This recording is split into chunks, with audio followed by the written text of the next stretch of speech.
And we are back on the Zero Hour. I am Richard RJ Eskow, and joining us now is the blogger and writer known as Digby, Heather Digby Parton, who is a great friend of the show, a great writer. If you don't read her stuff on her blog, Hullabaloo, you're missing out. You should be doing it now. She is the winner of the prestigious Sidney Hillman Prize, and we're glad to have her back. Hey, Heather, thanks for joining us. Oh, thank you for having me, RJ. How are you doing?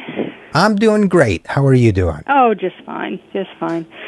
You know, Now, it's an interesting time for a news junkie.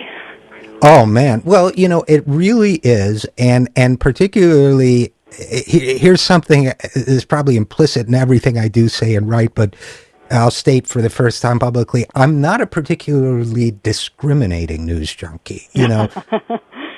I mean, I analyze the economic data, and I do, I've got my spreadsheets and all that stuff.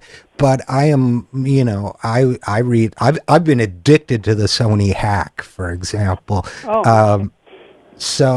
But then again, you and I live in a company town for the movie industry. So, and I guess really wanted to have you on the show to talk about the year that was and the top stories as the public perceive them, the top stories as we perceive them.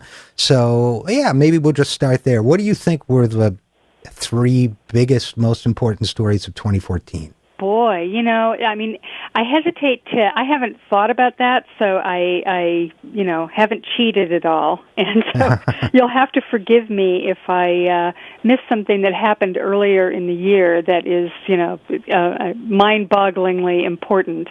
I think, there were a number, the top three. I mean, for me, the recent one about the torture report has to stand out. I think it was not as if that was new news to most of us who followed current events over the last decade, but it was significant because it was an official government report, and it's one of the first ones that has been done, and it's very significant that the intelligence community created such a huge PR campaign to try and combat it. So I'd put that up there.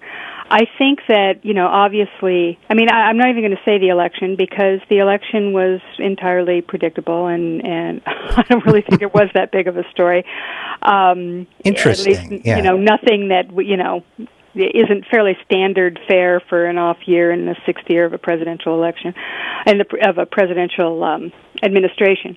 I think that Ebola was a very interesting story, though, and not because it was anything like the sort of threat that they built it up to be in those weeks going into that election, but because it wasn't. And yet we could see the power of a story like that to completely freak out the American people, get the government moving on, very extreme legislation. I mean, you have to look at Chris Christie, who was ready to basically, put people into concentration camps in New Jersey. And the way that played out, I think, was a very revealing kind of moment. The threat of a global pandemic is very real, something very much more dangerous to Americans than Ebola could happen. And I think we've gotten a little preview of how that's going to go down here in the United States. And actually, it frightened the hell out of me.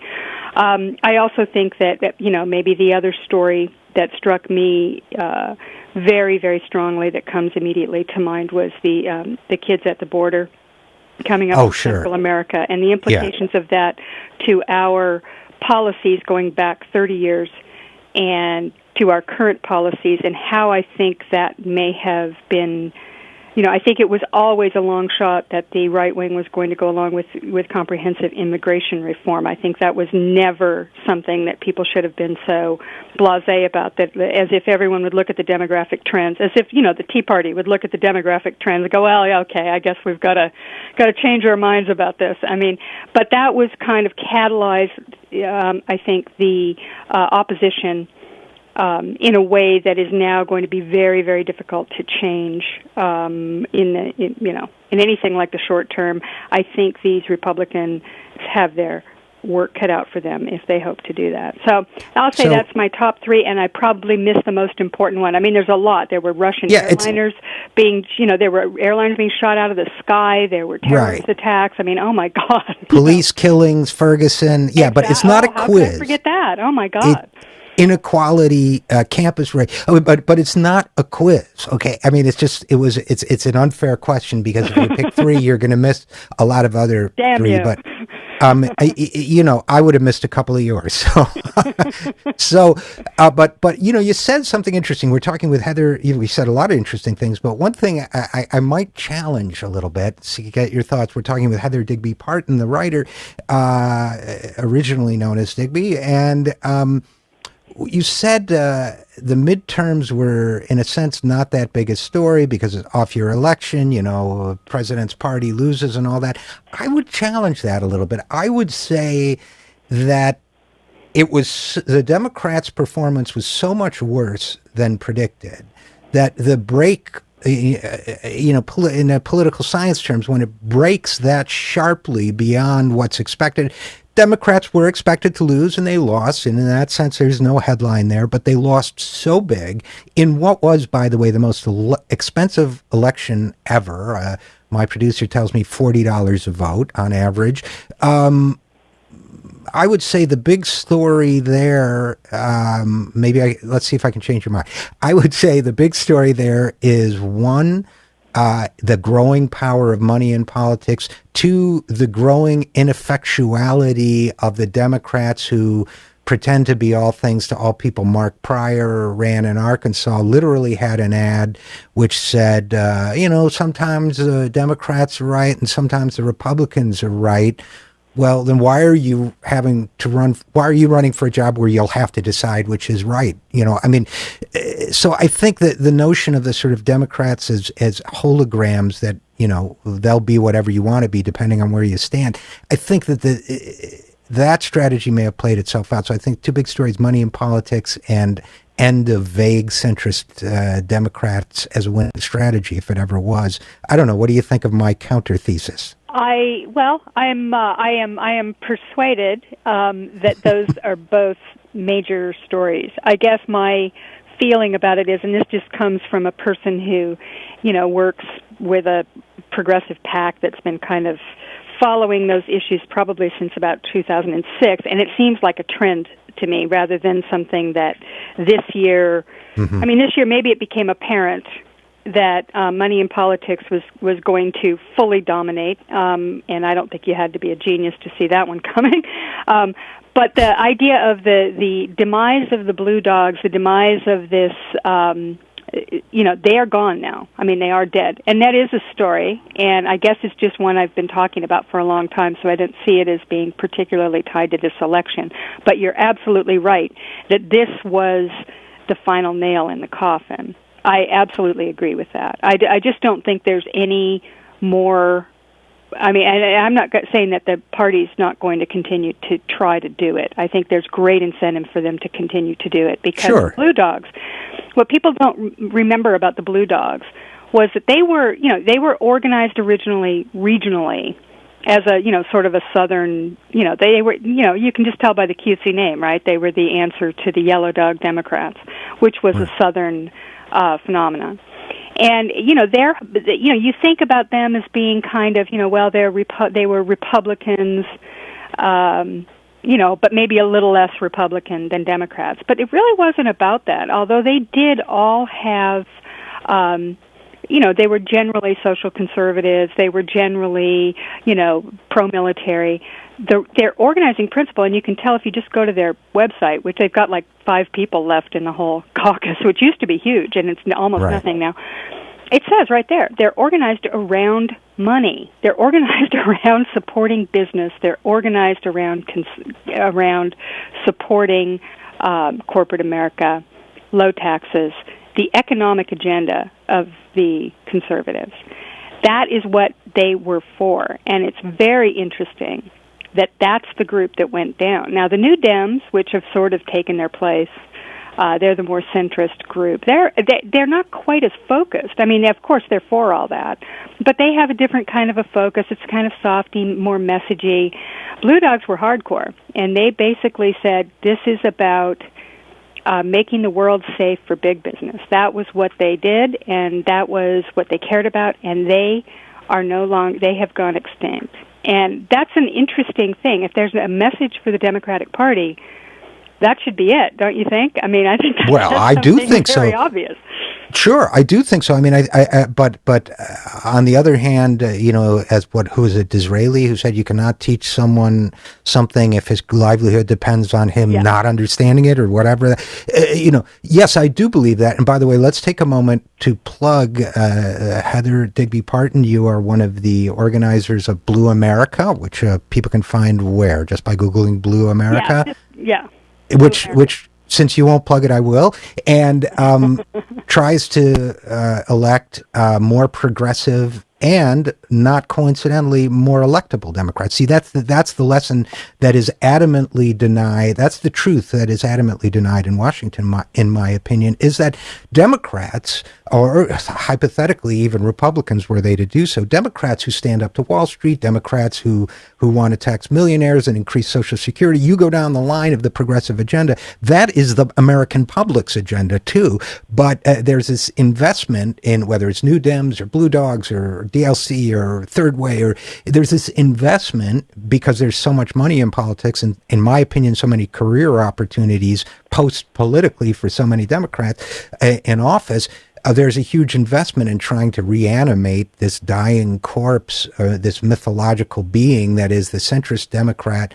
I mean, the yellow dog, but many of our listeners won't know, that yellow dog Democrat came from the old saying that in the South there are counties that would elect a yeller dog to be whatever to Congress as long as he was a Democrat. Now the question is, the Blue Dogs were doing the reverse. They were trying to reflect, in my opinion, a corporate agenda, and people just are not that into them.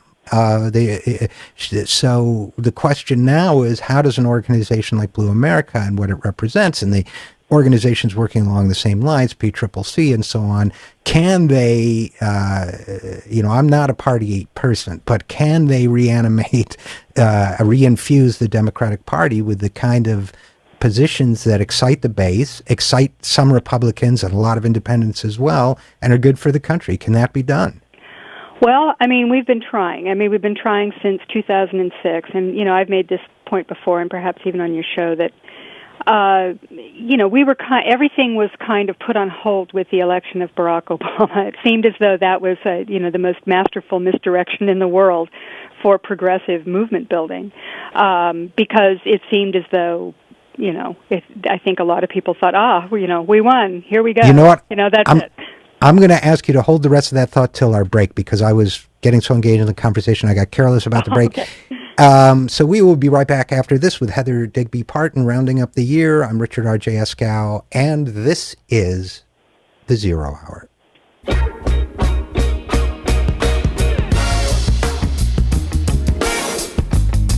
And we are back on the Zero Hour with Heather Digby Parton, talking about the year that was 2014. And Heather, before we went to break, you were in the middle of telling us, what you think about reinvigorating the Democratic Party with progressive ideas. So I want you to finish your thought, and then I'm going to tell you what you and I got wrong, according to the public, on what the stories of the year were. But so you were saying, I think everybody, and I agree with you, everyone got kind of distracted by the whole Barack Obama phenomenon, which appeared to be a progressive resurgence. And then, so where are we? Well, I think that the message that the progressive movement, which, I would define as being, the leftward end of the Democratic Party, and the people who organized around the mid-2000s, that, there are a lot of groups out there. There are a lot of people who've been organizing both in grassroots and on netroots and trying to sort of move the party to the left. We got waylaid temporarily. But I think it did pick up steam. And so I think that the message that has been sort of percolating out there is alive and well, obviously animated by the real events of 2008, which were the financial crisis. Other examples of government overreach like NSA, this torture issue, all of these things that foreign policy, what went wrong in the Middle East and continues to vex us to this day. These are things that were all subjects that were, sort of that the progressive movement was organized around. And I think that they're still very salient, and I think that they have gotten some traction. You could see that over time, there have been people elected to Congress. I know it's hard to believe, but I think that one thing that progressives can take to heart is if you look at the Democratic caucus and in both houses of Congress, it's more liberal than it used to be. The death of the Blue Dogs, has resulted in a caucus that is more progressive and hopefully more confident. That's part of what we've been trying to build is a caucus in the House and a caucus in the Senate that has a group of people who will lead on these progressive issues. Clearly in the Senate that we have one. Her name is Elizabeth Warren, and she's doing a great job of pushing those ideas out into the mainstream, and they really do seem to resonate. And in the House, you can see, of course, they fail. And of course, they're, many of them are perfidious and, betrayers of all we care about and what have you. But you have to look at over the span of time here that there has been improvement, and it is improving all the time. And part of that is, you build this. So you have to look at the conservative movement. They were building from 1964 on. It takes time. Absolutely. And listen, confidence.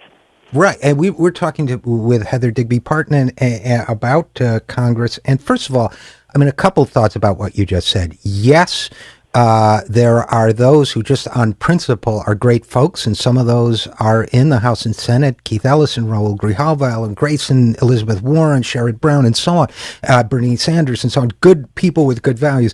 But secondly, there are those who I almost got punched out in a meeting in Washington once. I didn't expect this severe a response, but when I said that there are moments when you have to treat even politicians you like as kind of like one-celled animals. You have to, positive. They respond well to positive stimuli and bad to negative stimuli. So give them positive stimulus when they do well, negative stimulus when they don't. But I think one of the things we also saw, interestingly, in the last couple of weeks is people really stepping up when they get that they'll get votes, they'll get support, they'll get money, they'll get volunteers if they fight for what people want. And I totally agree with you. Sometimes you need to I don't want to use a communist analogy, but you need to go return through the Finland station by being in exile for a while. And I think that I was, although ultimately they lost, I was deeply heartened by especially what happened in the House over the so-called Cromnibus bill and the fight back against the Wall Street Amendment. I think that if people start to get the idea that there is a political party that won't let Wall Street and other wealthy interests buy the corporation and use it as their own piggy bank, buy the government and use it as their own piggy bank, I think that's a party that can win some elections. Don't you? Well, yes. And, look, I don't care. It's worth a try. My God. Everyone knows that we are awash. It is a flood, a massive Noah-level flood of money into politics.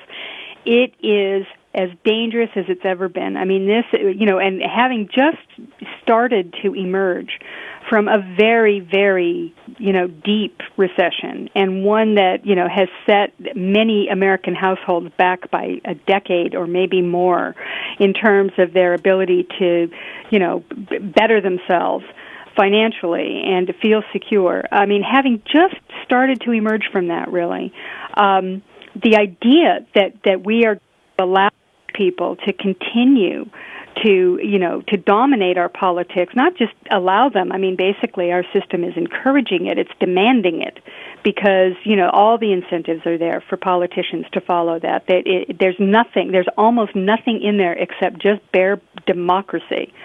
that can stop it. Just taking them out of office if they don't do it. I mean, it's the fear of the people. That's the only thing that we have going for us. And right. I get the sense that there's a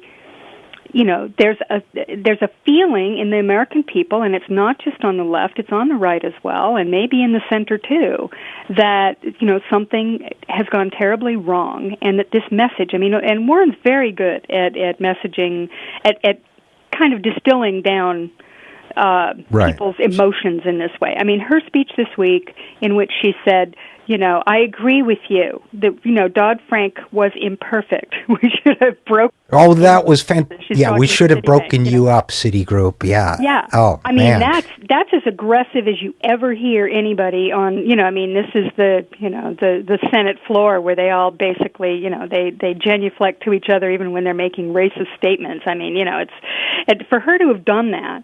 I think, and to get the response that she got, people liked it. They liked it. And even the right wing kind of went, well, she's got a point.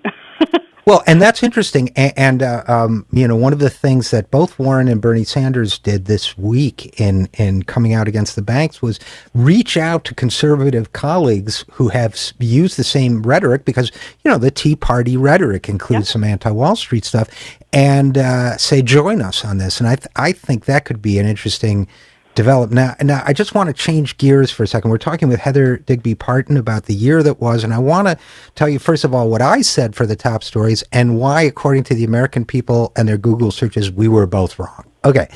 I said, because I missed some important stories too, I said the police death, the police killings and the response to it, which seems to be an incipient movement, the midterms for the reasons I mentioned, continuing inequality and rising inequality, which no one's talking about, and this sort of corollary, which was the sudden popularity this year of an obscure French economist named Thomas Piketty, and also because I cheated, a fourth, which was the rise in consciousness and public debate around rape as an issue, and which may be transformative, but. You and I, now, there's kind of a pattern in mine, which is structural and individual violence. There's kind of a pattern in your choices, which were torture, the response to Ebola fear and border children, which is that, there are a lot of horrible people in our culture. That's how I unify your...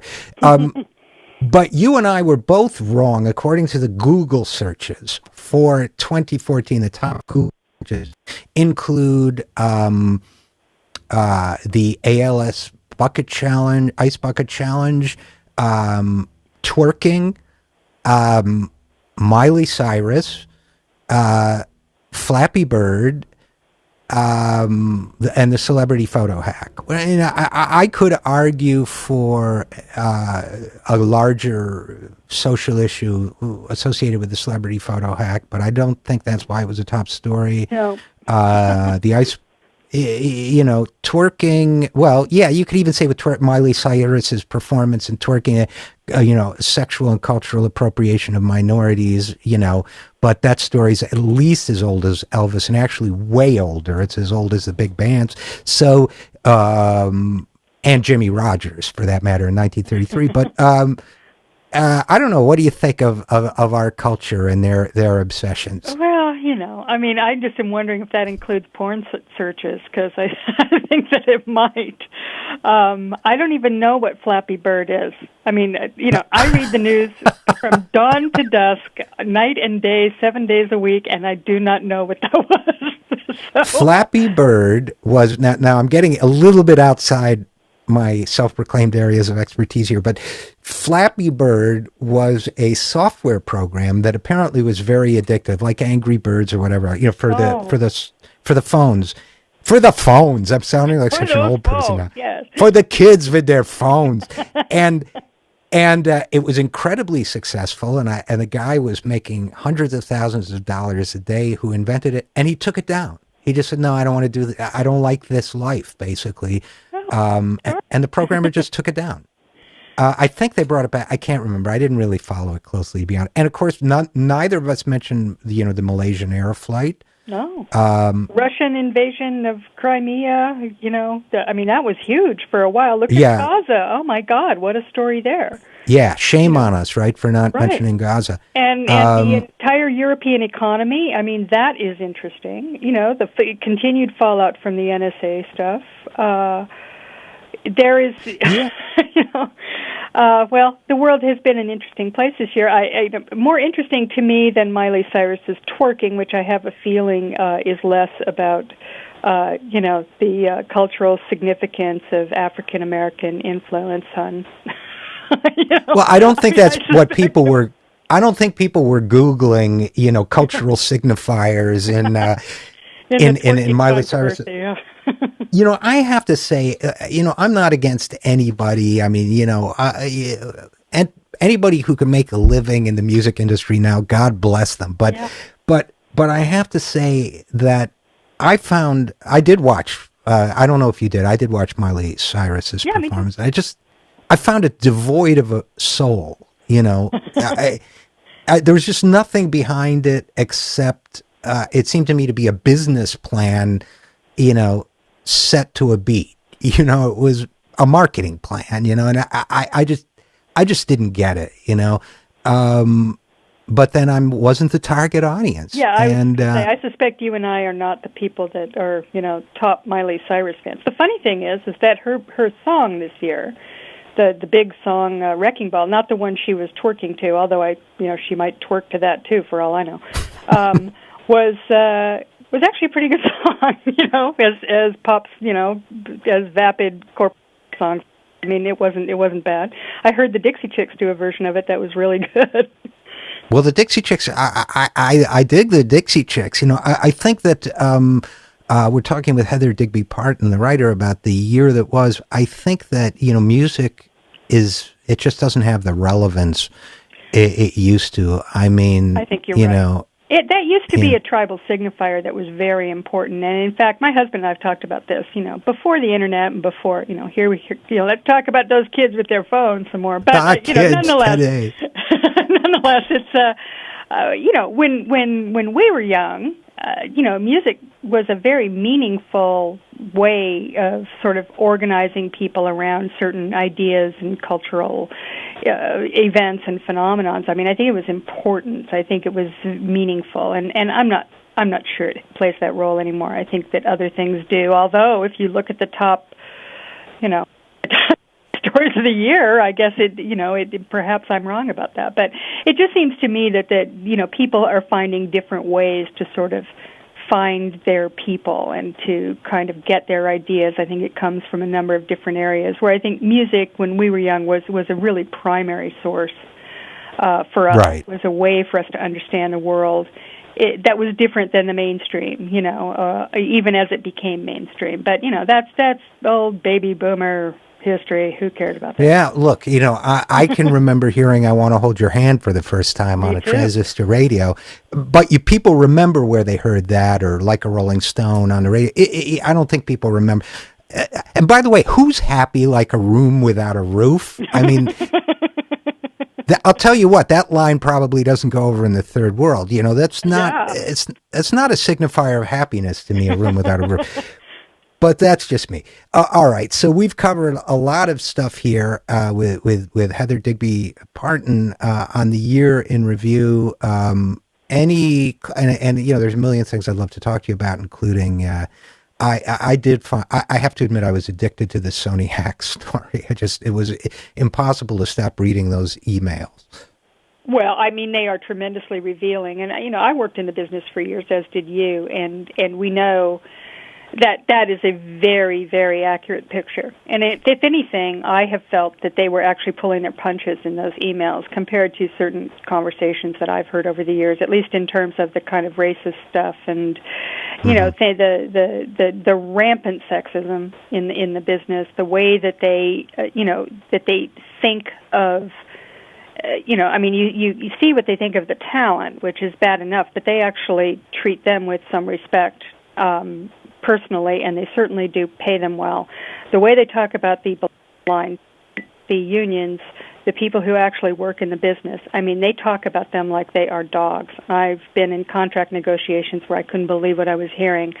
This is a very revealing moment for the movie industry. They are out of sync with our culture on the inside. I'm sure that's no different in the rest of corporate America, but they are the ones who are purveyors of the broader culture. And I would draw that in to something I think is very important about the torture scandal that we're still kind of discussing and reeling in the wake of the Senate report.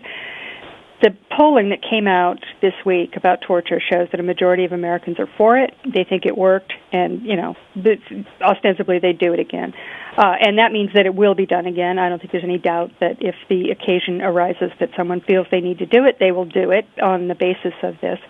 And I place the blame a lot on cultural over the few years. It's not just Hollywood, although they bear some blame. 24 was a huge influence on the Bush administration. I know it's pathetic to think about that, but it was. They all got together. They had seminars at the Heritage Foundation talking about it, and I mean, no kidding. With Chertoff was there, Rush Limbaugh was there, Mary Madeline.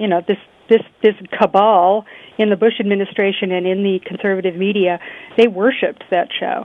And there's ample evidence that there were plenty of people watching it to get ideas. So, that's horrible enough that a so-called liberal Hollywood was promoting this during that period. But the news media has a responsibility here too.